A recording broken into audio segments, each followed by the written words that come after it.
يا جماعة أقسم بالله إن مصر بتعمل عظمة.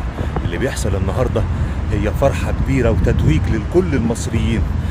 إيه الجمال والحلاوة اللي بتحصل النهاردة يا جماعة؟ العالم كله دلوقتي مش شايف غير مصر. العالم كله دلوقتي متجه إلى مصر، مش شايف أي حتة تانية في العالم.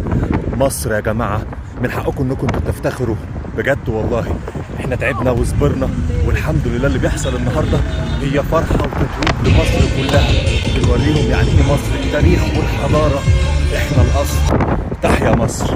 يكفي يا جماعه ان خوارزميات السوشيال ميديا كلها على كل المنصات الالكترونيه رايحه ناحيه المتحف الكبير. كله دلوقتي بيعمل رياكت على المتحف الكبير. يلا يا جماعه كله ينزل صوره وهو لابس فرعوني، افتخروا وارفعوا راسكم.